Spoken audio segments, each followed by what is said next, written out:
more and more I see where senior teams do supposedly agree on the strategy, but as they go through the year, they begin to operate outside the strategy. They begin to put in place new initiatives, new strategies that are not in the core plan of the business when it was agreed upon. I used to hear the complaint routinely among the senior leaders of an organization, not the top team, but the senior leaders. I don't understand the strategy.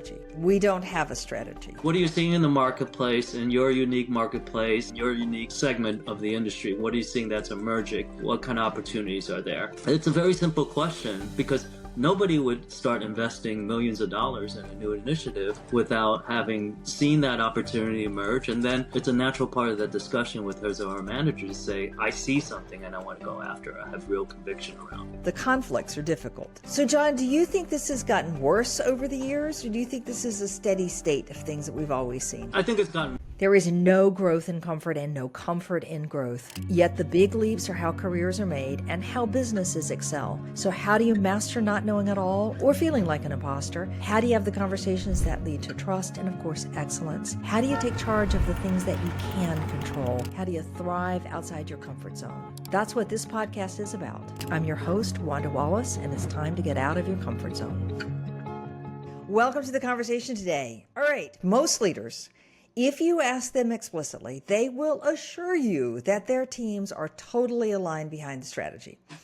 And they probably have had those discussions in various meetings, and people have probably nodded their heads, and indeed, it often looks like they are completely aligned.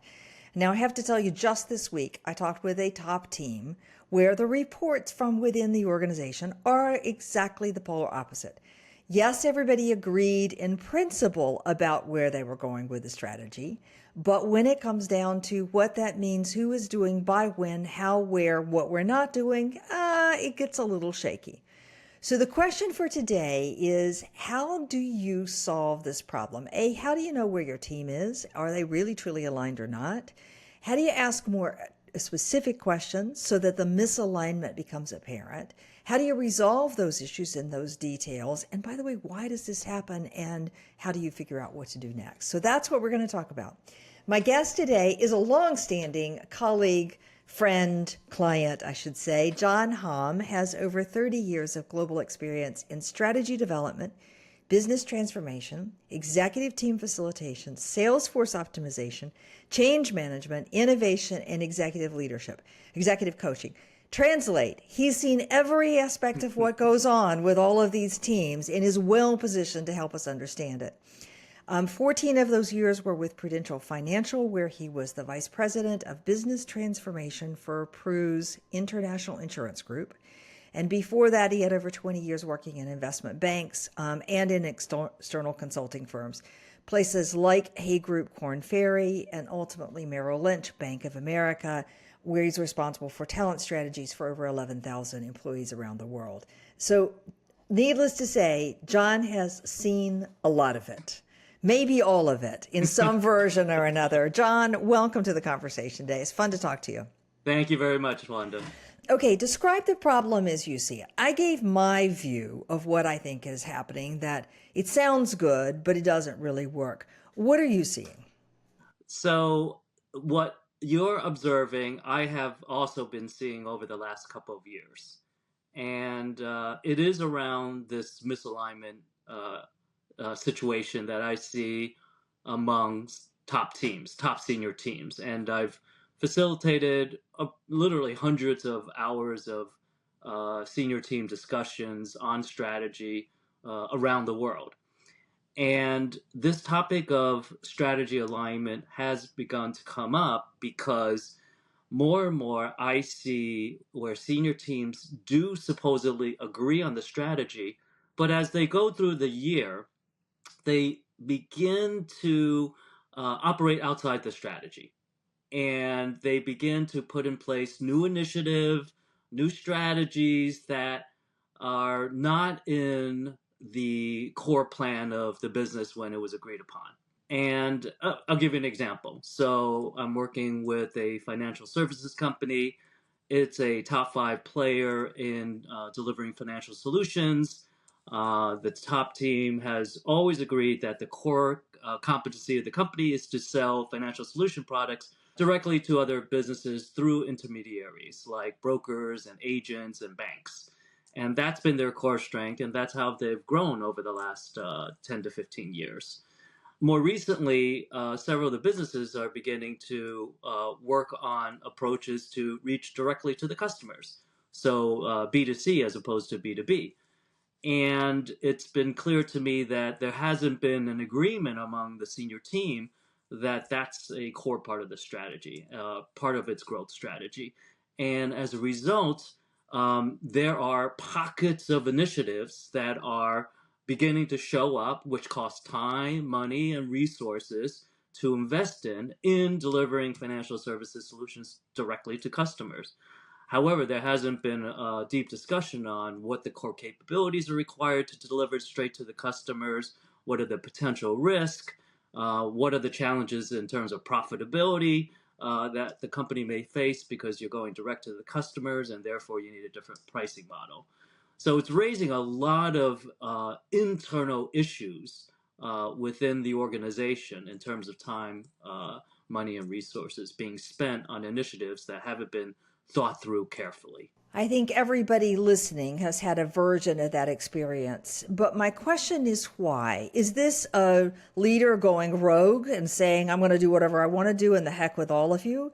Is this an opportunistic grab? Here's a thing we could do. Let's go for it. Is it a backdoor conversation that the CEO says, okay, we'll go experiment? I mean, how do we get to this state of affairs? I see a couple of things that have emerged that over the past several years.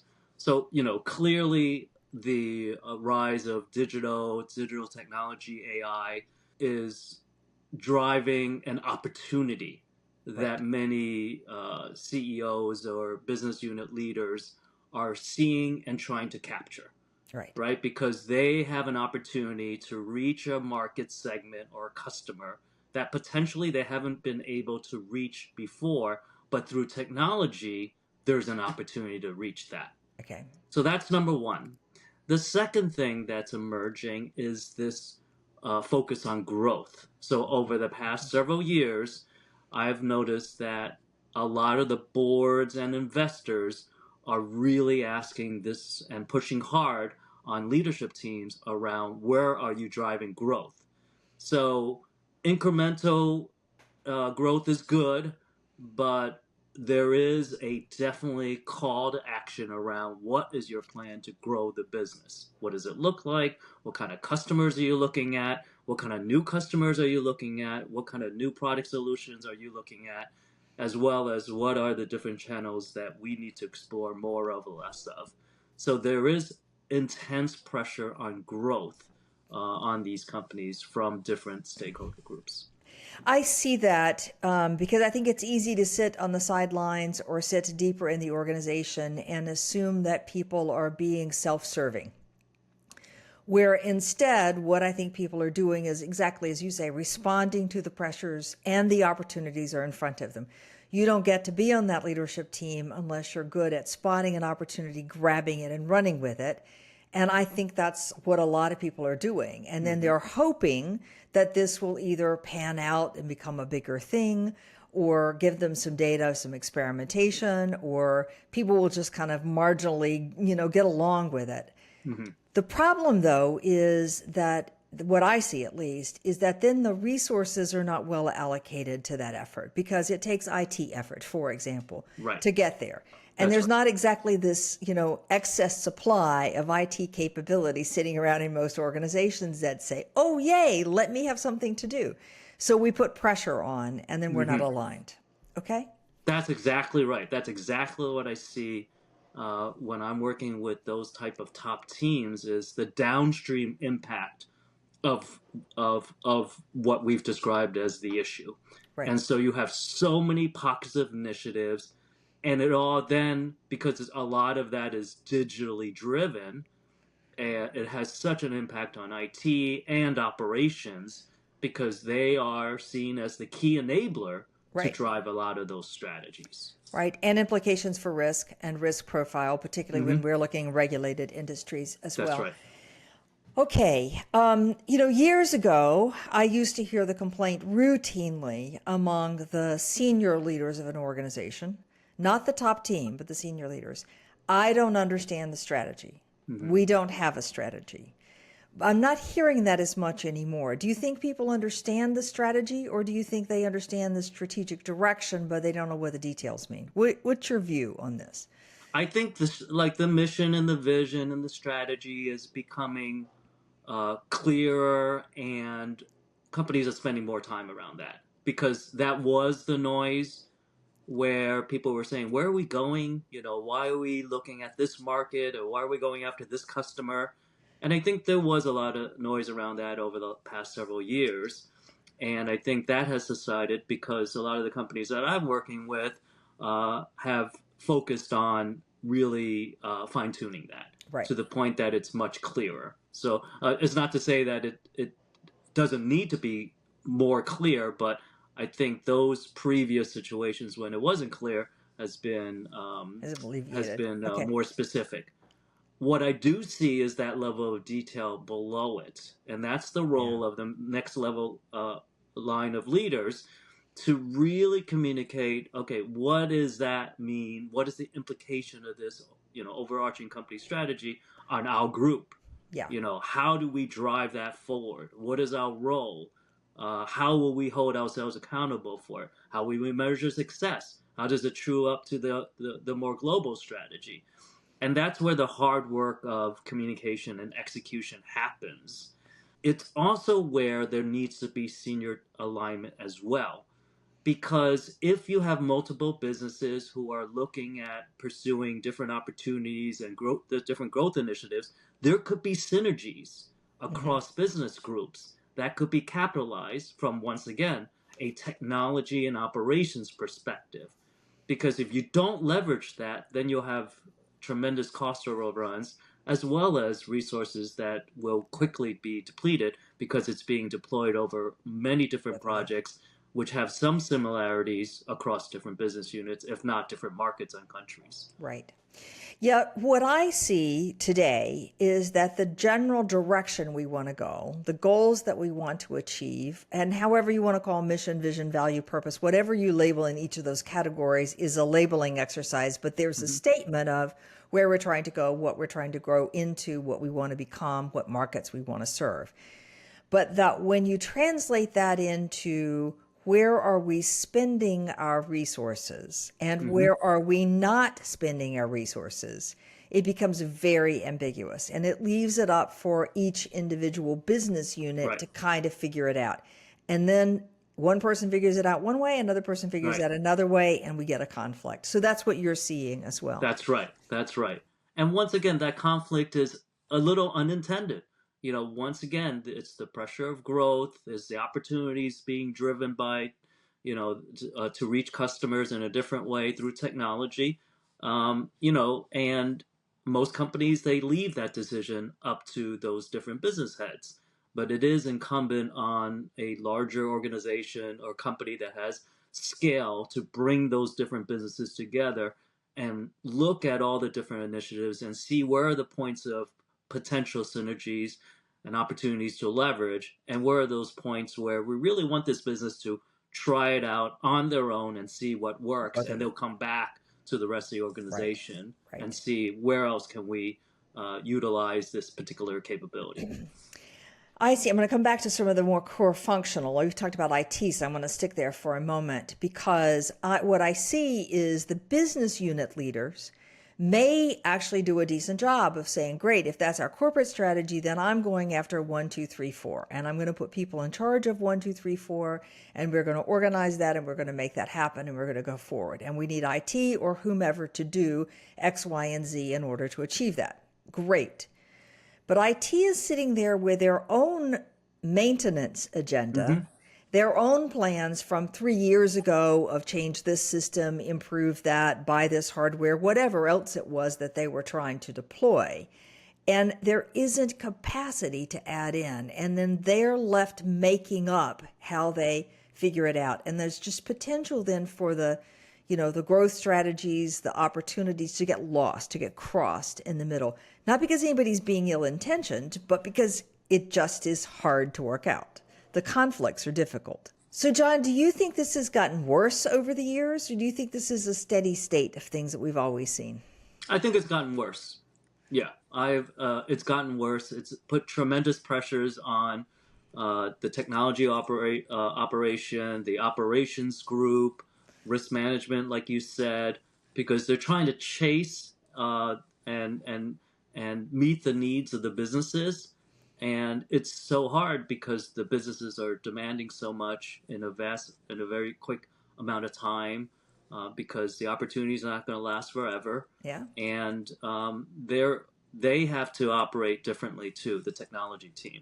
So they really have to assess their own structures and resources and the way they operate to ensure that, yes, the infrastructure of the technology needs and the infrastructure and the cybersecurity requirements are Right. more than meets the minimum standards. I mean, it's as you know, the information security risks across many different industries are huge. So IT plays an important role in addressing that. Yeah. But then they also play this very difficult role of meeting the needs of the business. But they too need to operate differently, where they can't just say yes to every business requirement Right. or business need. They really have to see themselves as part of that strategic leadership team and pull back and say, these are the 25 different requests that are coming in from all the different businesses are being driven for the next half of Right. 2025. You know, capital is not endless. So where do we need to make our We choices? do. Yeah. Yeah. Yeah. I mean, I know every IT leader I've ever worked with has a roadmap for the next 3 to 5 years of what they're going to change, how they're going to change, what capability they're going to bring in, and so on. And they're very clear in their capital allocation, in their resource allocation, and in the plan for getting that done for the Mm-hmm. service of the business. But then there is no way to resolve the additional components that get thrown in. And I think that's where we're going from here. All right, one last question about the why we see this, and is I want to know where the problem lies. Is the problem lying because we're not doing offsites at the beginning of the year to get strategy aligned? Is it because we're not meeting as a top team regularly to talk about this? Is this just something that happens in the course of a general year? Where do we start looking for the solutions? It's both. So, number one is the first thing that happens, in my observation, is the senior team meets periodically during the year, right? And then typically around the third quarter to fourth quarter, they get together for their annual planning. And it's at that point where I see one issue, which is at those meetings, they are planning meetings. Okay, so they are looking at how the businesses performed the year before, and it gives them a sense of what the full year is going to look like, and then they begin to lay out plans for next year. That's a planning type meeting. It's not a strategy meeting. It's not a strategy meeting where they're taking a step back and saying, okay, these are the customers that we have typically sold through, and this is the type of business that we've generated, both new and renewals, and this is the type of growth we've seen. These are the products and solutions that we've built, and this is the type of channels that we've utilized to sell through. That becomes a much different discussion if you take that step back and say, which customer segments do we want to tackle go forward? What kind of new products and services and solutions do we need to deliver? So that takes it from just a planning discussion to a real strategy discussion about where do we want to play in the marketplace, and what are some potential areas that we could win in given our core capabilities, and what are some opportunities in the future that we want to plant the seed now, because that could come to fruition in 2 or 3 years. Those are much deeper discussions that they need to convert a lot of what I've seen as kind of BAU planning discussions into, let's take a step back and say strategically, what are some new avenues of growth that we want to pursue, and how do we want to pursue it? Okay. And is there opportunity, John, in that conversation to say, what are we taking off the plate? Yeah, you have to. Without a doubt, Strategy is about choices, and some hard choices will be made. I have seen multiple companies, it's very difficult to say no. Yeah. They don't have a natural kill switch, which looks at initiatives that we spent money, time, and resources that people have put in sweat equity into and say, based on these measures, it doesn't seem like it's going to live up to its potential. We've got to stop it. And that kill switch is not often utilized for some of the companies that I've been working with. And it's not a natural muscle because nobody Right. likes to kill things Yeah. that, Yeah. people are somewhat risk averse. It makes them look bad. Maybe they have something that they're extremely passionate about, and they just feel like if they had another year, it might come to Right. fruition. Right. And there have been a number of initiatives, particularly in financial services, where they've just fallen flat Yeah. because it hasn't resonated with the customer. Well, it's hard to make a decision to say we're not going to pursue this line of business any further because you're going to lose customers in doing that. You're going to Mm-hmm. lose people in doing that. Some of those are your high profile, top talent proteges. There's going to be feelings and reactions and so on. And there is revenue lost in that. Yeah. But you have to look beyond just the revenue to the pure profitability and to the future profitability. And I think that's what's so hard for companies to do for some reason. So walk me through the kind of steps you really recommend. You said get out of the third, fourth quarter planning. How do we do? What do we do a little more of next year? And really step back and say, what position do we want to be in? But walk me through what those steps really look like. Yeah, so the first thing is, like I said, turn one of those planning meetings into a real strategy discussion. Are we in the markets that we want to play in? Are we going after the customers that we think that we're going to make inroads with and win in the marketplace? So always ask that question around what more can we do, and see what kind of pivots need to be made.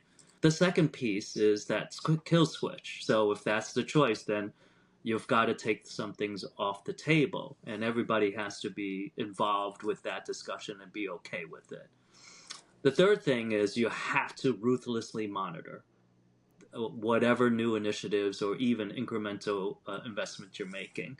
So a lot of the companies that I've seen, especially once again, if you're looking at new customer segments and you're looking to approach it through more digital means, then you really have to look at not just leading measures. So this is a big issue that I see is a lot of companies use leading measures of whether or not an initiative is meeting its objectives, like adoption, customer utilization, people using things, or Yeah. touching things digitally. Uh, that's that's uh, that's not a good measure. That's a good leading measure, but the lagging measure is, how much of that is turning into actual purchases, dollars, conversions, whatever you want to call it, and how many people not only buy it, how many of those people retain it. So you got to look at lagging measures and ruthlessly monitor those things. And if you don't do that, once again, you could be investing in an initiative for a very long time that actually doesn't bear enough ROI. Yeah. So turn business planning to strategic planning. Number two is ruthlessly measure and then leverage as much capabilities across the organization. So if you're not having strategy discussions and alignment discussions between business units to see, where are those leverage points and synergies, then you're probably operating inefficiently. Right. Right. Among a bunch of my clients, I am stunned to know that a person running a business unit, small or big, frequently doesn't know their all in cost of producing their Mm. results. They'll know what their revenue stream is for sure, and they will ruthlessly monitor that. But there are so many hidden costs. Like there's an allocation cost, there's a cost of Hmm. services. It's hard to get a handle on them. And Yeah. I'm finding a lot of people are doing a really bad job. So then I don't know I know I'm making money, but I don't know what it's costing me to make that money. Hmm. Are you seeing that as a routine problem? Yeah, it's a routine problem. And in fact, I've talked to a couple of clients about this very same topic. And also once again, not to put technology in the spot, but so much of the business's R&D and spend is now tied up in technology. It's a huge line item, and they cannot get to the true costs of their business because there are so many allocated costs from different organizations, such as technology, that they don't have clear visibility into. So Right. there's an allocation, and based on different general ledger systems, it's very hard to get underneath what is being True. truly That's right. allocated to them and how much was directly tied to the investment that was made to drive a Right. particular initiative. So it's very hard for businesses to measure their total profitability. But it is incumbent on the organization, the company, to promote a higher degree of transparency so that the businesses can Right. see how truly Right. profitable they are. Right. Right. Now once again, some companies have very decentralized operations. So IT operations, risk, they all roll up into one business unit. Those companies shouldn't have any problems really, determine profitability. But then if you organize that way, then you might not get the synergies from an IT Right. perspective that you would hope for. So there's kind of pluses and minuses of having these type of enabling groups, centralized versus decentralized. If you want to look at true profitability, and if you want to drive kind of quickness and speed to market, have seen companies that have decentralized parts of its technology organizations into the businesses. But I see a lot more moving away because the cost of implementing AI initiatives is so great, and it doesn't make sense to have data scientists and engineers, within each business unit, and it's much better to deploy that centrally. So I think profitability and transparency of profitability will continue to be a challenge. They'll have to use some rules and of thumb initially, but there has to be greater transparency about allocations. Right. And some of that depends upon how your financial metric systems are set up and what you Hmm. report and the level of granularity. Before we blame somebody's not doing their job, Hmm. there's a lot of systems processes that make some Yep. of these difficult, centralization being one of them. Okay, John, in your experience, how much time does a top team really need to spend making sure that there's an alignment? I think it's very good. I mean, most teams should be meeting at least quarterly, to have kind of a deep dive into the performance, a quarterly business review. So most organizations have quarterly Mhm. business reviews, and they review, how their performance is, and I think that's sufficient for any new initiatives that are requiring a significant amount of spend where the results are uncertain because it's brand new and the company hasn't really engaged in it. There has to be somewhat regular reporting around the success of that particular initiative. Once again, we don't want to wait too long to hit the kill switch if a lot of money is being spent, but we're not seeing those initial measures of adoption and outcomes that we're hoping. Right. So those have to be much more Much frequent. very quick. Okay. Yeah. All right. What kind of questions does a leader need to ask in order to know that that team is truly aligned behind the strategy and making the right kind of decisions? I get your regular review of where do we want to be and how do we want to be, but it's easy for people to sit around the room and say, "Yeah, that's right, but I'm still doing this thing over here." So, what kind of questions does the leader need to be asking? What are you seeing in the marketplace, in your unique marketplace, in your unique segment of the industry? What are you seeing? What are you seeing that's emerging? What kind of opportunities are there? Those conversations, that question needs to be constantly had because no leader, no business unit leader is going to start to invest in money unless he or she had that conversation with his or her boss. I Right. mean so if you keep asking that question, then there could be alignment very quickly around, yeah, we should explore that. Then you bring in at the quarterly business review some discussions with the broader group and say, hey, XYZ person is going to go after this market and this customer segment. Are there synergies? Anybody, is there opportunities that perhaps we can do this across business units, or is this really within this own business unit? So it's a very simple question because nobody would start investing millions of dollars in a new initiative without having, seen that opportunity emerge. And then it's a natural part of that discussion with his or her manager to say, I see something and I want to go after it. I have real conviction Right. around it. Right. So what I'm hearing that is different in your proposition is the acknowledgement that the pressure on digitalization and the pressure on growth and the desire to grab an opportunity are stronger than ever, and that leaders in the best of intentions of the world see those, grab them, and go after them. That's Right? right. Sometimes you do that just for let's see, and it's not a big deal, so you don't really worry about raising the flag on what you're doing. Sometimes you have to raise the flag because the capital allocation or the resources or the whatever is much bigger. And also Yeah. depends on the relationship with how the organization is run.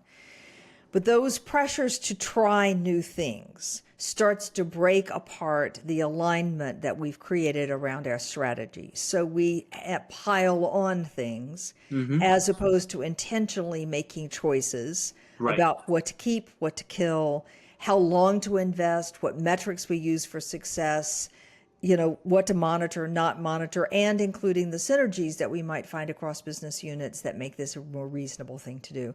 And so what you're advocating for, I think, is an intentional conversation about the cost of the opportunities, the size and the cost of the opportunities. Is that fair? That's exactly right. And there has to be accountability and commitment by the senior leadership team. So if they commit to it, then they have to be accountable for delivering on and communicating on the success of that. Right. So it has to go back to the team for Okay. sure. Okay. All right. You say strategy is a political game. Explain why you say that. Well, there's one aspect of what what you notice, which I do notice, and there is a small percentage of politics that happens when it comes to strategy, and we touched upon it, and that is there are initiatives that a particular leader may have that's near and dear to his or her heart, and I could think of a couple in the financial services space where they're wedded to a certain type of investment Yeah. product or solution. Yeah. They've seen it in the past. They absolutely love it. They know it will work in this environment for this particular company, and it does show up as political because that person is so vested in it and is pushing for it. And but what it is actually is passion. The Right. person is quite passionate, has seen it work, and but also has some blinders about it. Yeah. So the market changes so quickly. Certainly, if you have an idea and a passion that you always had about a particular, in this case, financial solution, it's very understandable to embrace it so wholly. But that person also has to really look at him or herself and say, "Do I have a kind of blind spot around this?" And then, as a result, they kind of show up as somebody who's pushing an agenda, Yeah. Yeah. and those leaders should take the time to say, I know I love this product or solution in the past. What about it has changed? Bring in that discussion to his or her peers to help, kick around Yeah. and get them engaged as opposed to just pushing the agenda. Right. But, tee up the agenda, do push it, influence, but then open it up for discussions about, hey, where are the opportunities? Have you seen the opportunities? Is it maybe a different flavor? And that will help reshape the view of that leader for somebody who is purely just focused on driving his or her point of view or his or her approach to one that's truly thinking like an enterprise leader. Right. Here's an opportunity. What do you guys think about it? John, I think what you're advocating for is airing the inevitable tensions and conflicts that exist in what we do and how we do it and where we make money and where we spend our money and so on. But it's finding a way of airing those Mm-hmm. and genuinely discussing them Mm-hmm. rather than just pretending they don't exist, paper over them, and each goes on to carry out their own best plan with best of intentions. It's that intentionality. And I think also what you're asking is that means that leaders come to that table prepared as an enterprise leader to Mm-hmm. make trade-offs, which may Mm-hmm. mean I don't get what I wanted for my in-business investment because we're going to make the commitment over here. Mm-hmm. It's those trade-offs that become the hard conversations and the ones Yeah. I think we're not having. Yes, that's it. That's a very difficult discussion, and top teams are not having that enough. Yeah, yeah. I think they happen bilaterally, Mm-hmm. usually with the person and the CEO, but Yeah. rarely in the group, so that there's a Right. general commitment to it. They're difficult to have. There's no question. There's no easy answer. All right, I want to flip the question and go, so many of our listeners are not on the top team. They're in the middle of the organization, living with whatever those top team leaders decided or didn't decide or went off the rails on deciding or whatever. And they're sitting there going, I don't get the strategy. I don't like the strategy. And by the way, my boss doesn't like the strategy either. The boss's boss may be committed to it, but my boss and I am not committed to it. What's your advice for people who are sitting in that position where they just are not really totally on board? My rule of thumb is whatever is discussed at a senior team meeting, a good senior team meeting will result in an agreement to move forward on a particular strategic initiative. Okay? And once you leave that room, you have agreed to move forward. And that you may not have agreed that when you went through the prioritization that this was top of the list, but there has to be enough discussion and enough robust detail and understanding the market potential that has identified a particular initiative over another. And as a senior leader, you have to buy into that. And if you didn't, you have to ask the question. And if Okay. you don't have an answer that has satisfied you, you're either you have to take a step back and look at yourself and say, "Hey, am I have my blinders on? Am I not hearing things that perhaps don't challenge the assumptions that I have about this initiative enough?" Or you come around and say, "Okay, I understand your point of view," and Okay. then you move forward. So if there's levels of misalignment, that needs to be explored about what happened at that very top level, Right. that Right. discussion. Right. Yeah. And but if it does happen, and most companies do, where hey, there's seemingly alignment here, but all of a sudden when you start going down deeper and deeper, um, it's the role of each respective leader to be able to paint the rationale for why we're moving in that direction. And if he or she can't do it, he or she needs to find out what the story is and get back on messaging. I think this comes back to conflicts again. Mm-hmm. So, I moved down 2 or 3 steps from the senior team within an organization. And there's the person that's living with all the legacy things that haven't been completed, all the projects from the last 3 years that they're still trying to wrap up, the new things that are coming in, and pressures coming from all sorts of different directions for time and capacity, and struggling with managing it, and Yeah. doesn't feel that they have enough political clout to really raise their hand and say, whoa, and usually living in an organization that won't deploy a kill switch. Mm-hmm. So that there's no way to actually get the prioritization in the middle of the organization worked it out, Yeah. right? Reality down to the ground, not Yeah. wishful thinking, real priorities. All right. Yeah. What's your advice for the person who's sitting in that seat that says, I can't do it all. I've told everybody I can't do it all. I might be aligned on the strategy, but I don't have the capacity to do it. I need a prioritization. How do you help that person?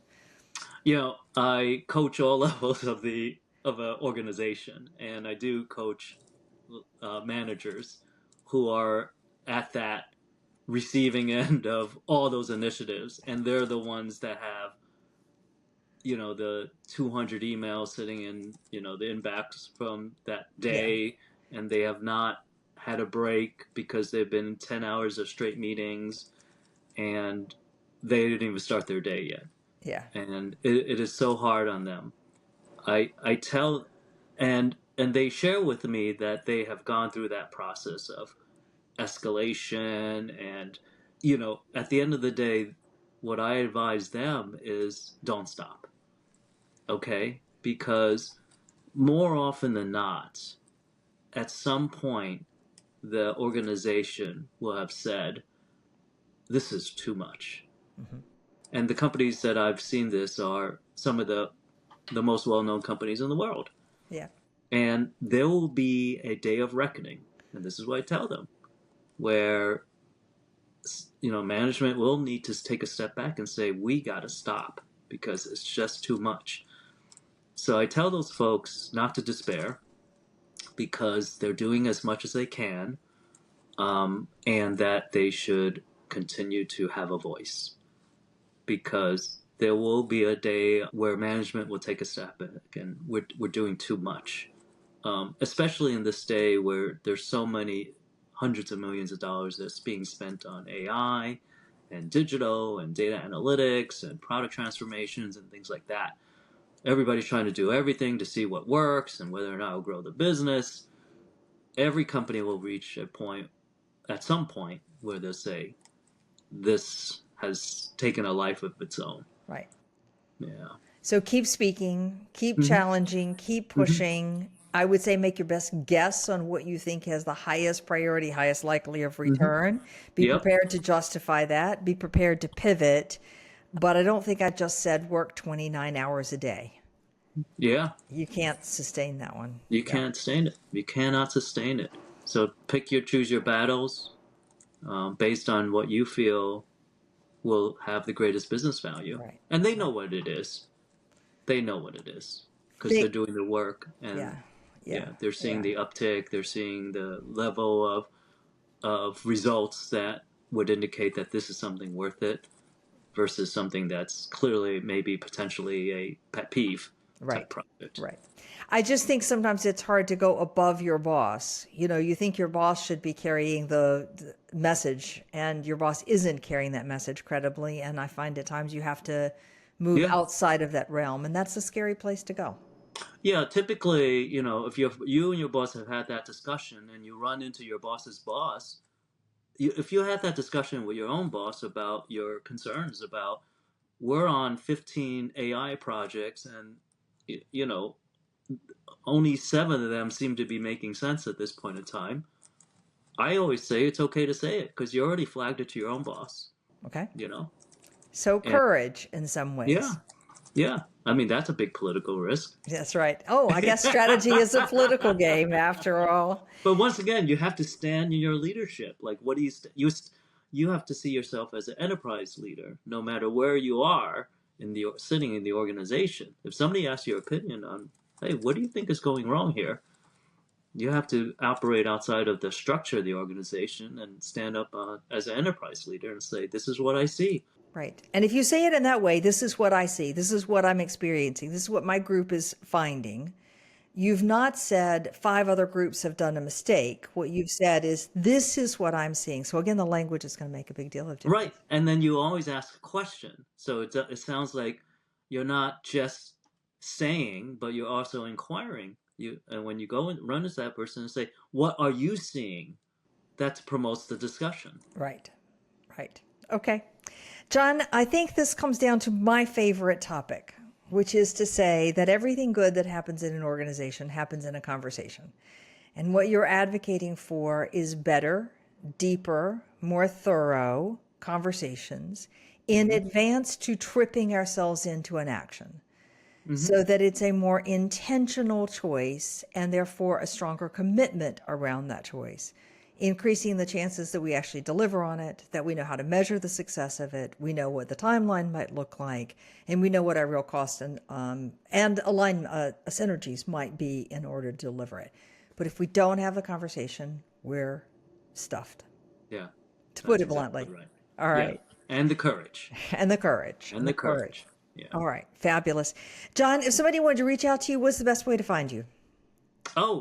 Just reach me on LinkedIn, John Hom, HOM, and I'm happy to get back to anybody who's interested in talking about this topic more.